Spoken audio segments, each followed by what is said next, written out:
If you or anyone you know are experiencing cognitive decline, meaning parts of the brain are just not being stimulated enough or fired upon enough, therefore giving the person undesirable outputs, then there would be one area of the brain that I would like to upregulate more than any other parts, and that would be their cerebellum. The cerebellum sits at the base here of the brain, the base of the brainstem, and basically integrates all incoming information. So that's the way your brain feeds information. It comes up through the spinal cord, hits the cerebellum, and then goes to other areas of the brain. That has to be firing well in order for you to function as a human being. Think of Alzheimer's, dementia, Parkinson's disease, post-traumatic brain injury, or post-concussion syndrome. These are areas where the brain have been extremely affected, and more than anything, the cerebellum would have been affected as well. So I'm going to take you through some extremely simple but highly effective exercises to saturate your cerebellum for those people who struggle with movement and motion, or thinking, cognitive and movement. Exercise number 1, and this is specifically for someone who can't move around a lot, is a little bit chair bound. You need a tennis ball. All I want them to do is bounce and catch the tennis ball on their left hand. They're going to bounce and catch it on the left hand here for about 10. Then they're going to move in the center between their legs for about 10, still using the left hand. And then over to the right side, still using the left hand. So they have to twist their body. What we're doing now here is we're using coordination and accuracy plus visual input, because you have to follow the ball with your eyes. There's a lot happening in the cerebellum here. Then you're going to swap hands and see if there's a difference between the right and the left. About 10 bounces on the right, in the center, and over on the left, still using the right hand. That's exercise number 1.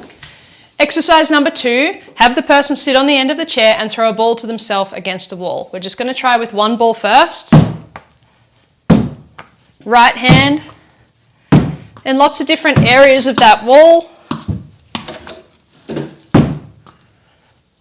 And then left hand. Remember when we were a kid and we played with balls constantly? We just bounced them all the time.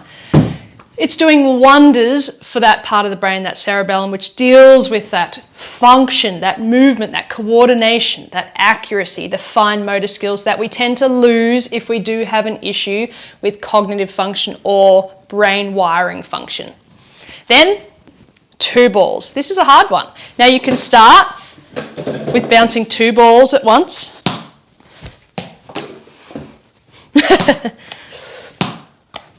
Now your eyes have to scan to see where both balls are in space and time. So there's a lot happening in the visual cortex. Now the visual input has a lot to do with your cerebellum as well.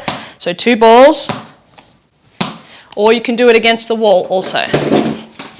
And these are exercises that people can do at home in the comfort of their own home. There's not a lot of movement here, so if you are someone who has immobility issues or really struggle to move around to exercise or get to the gym or get to your physio, you can do it at home with less movement but more brain stimulation. Work smarter, not harder.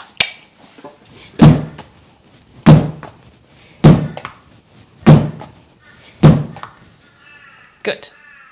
Now, balance is a big deal when it comes to the cerebellum. The cerebellum deals with midline stability. So we need to start upregulating that part of the brain, but also stimulating our vestibular, which deals with our balance and equilibrium. So a simple one that anyone can try is bring your feet together. Make sure there's a wall behind you or near you, or you have a chair in case you do feel unstable. You're going to bring your feet together, stand up nice and tall. Now you can either try this first with your eyes open. If that's too easy, then we go to eyes closed, where we really rely on that balance information. So we're going to do eyes closed, all right? Well, I'm going to show you eyes closed. My eyes are closed. Now I'm going to try and stabilize myself and balance.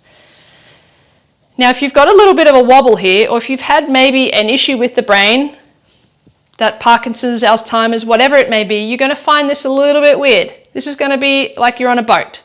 But that's the whole point. As long as you can stand upright, you will be integrating that part of the brain that deals with balance. So you just want to try and maintain that upward position. Then you're going to turn your head to the left. Try and remain. You can use your arms if you need to. You can kind of, do those things. Once you get stable, you're going to come back through to the center, then to the right. Now, if this is very difficult for you and you feel like you're going to fall over, obviously do it with your eyes open first. Try and get that balance center with your eyes open. Come back to center, then we're going to go up. Because every time we move our neck, we stimulate the canals in our vestibular, which encourage our balance center to switch on. Come back to center and then down, chin to chest. Good. Come back to center. Practicing balance is one of the best things we can do to help upregulate that cerebellum. We are going to do some dual tasking. Now, dual tasking is when we are asking the brain to do two things at once. We're asking the brain to do a physical movement, but also think of something entirely different than the movement we're doing. Dual tasking is very important for the cerebellum because the cerebellum deals with error.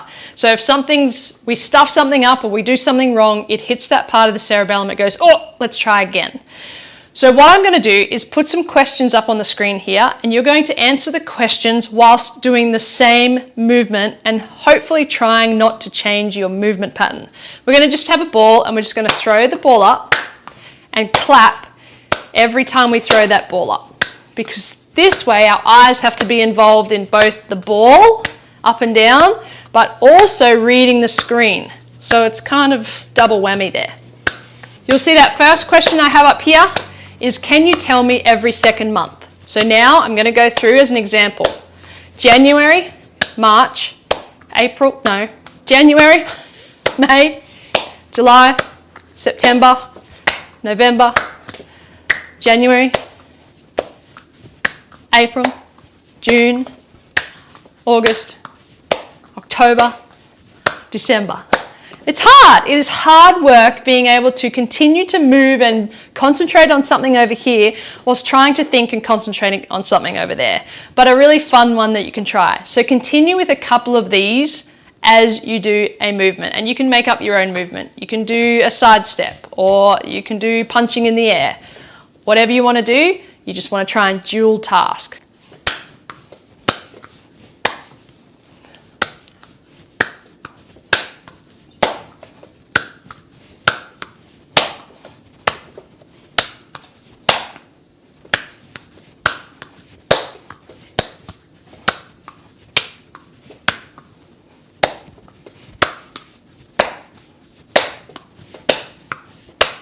Your brain loves to adapt to a rhythm adaptability. It loves to be able to do something to the beat. It loves to be able to follow a coordinated move in a sequence in a timely manner. So we're doing exactly that. Soon I'm going to put on a metronome, which is just a sound per beat per minute. I'm going to start around 80 beats per minute, and then we're going to do a move or an exercise to that beat. That's why dancing is amazing for us forever. We're going to do a move like this. You're going to bring your feet together and just step out and in. Out, out, in, out, in. And your arms are going to go as well. Out, in, out, in. Now, if that's too difficult, standing up, you can do that on a chair as well. Out, in, out, in. This is about 80 beats per minute. Let's see how we go with that rhythm.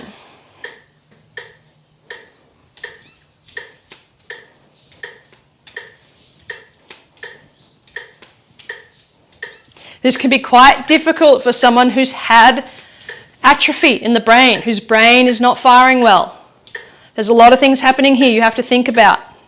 Integration of the left and right brain hemisphere, the cerebellum, lots of things.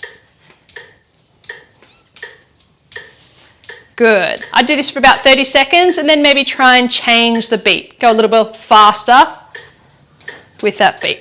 All right, I've changed it. We're about 100 beats per minute now. Let's see how we go.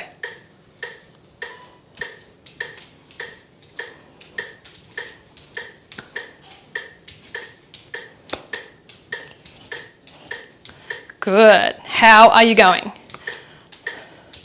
Just try and get perfectly on that beat. Let's go a little bit faster, see if we can challenge ourselves. Or you can still do this sitting on the chair. We are at 120 beats per minute. This one's going to be a little bit difficult.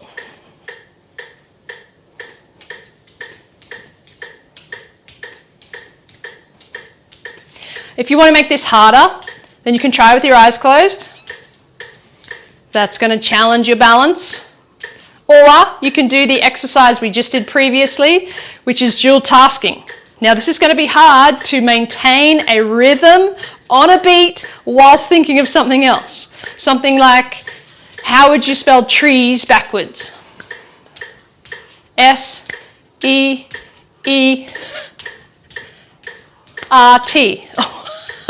So that's hard for me. Good, dual tasking and moving. See how you go.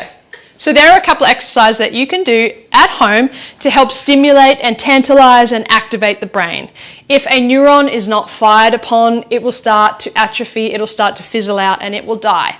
The great thing about the brain is its plasticity, meaning that it can change and rewire and renew. The more oomph and information that you give it, the more it's just going to fire and wire and give you better outcomes and better health and better movement and better quality of life. But we have to activate and stimulate it. So therefore we want to be smarter and not work harder. We don't want to have to go out of the house and go to the gym and be physically active every day. Sometimes that's not manageable. But this stuff is. I can easily sit here and do this whilst also watching TV.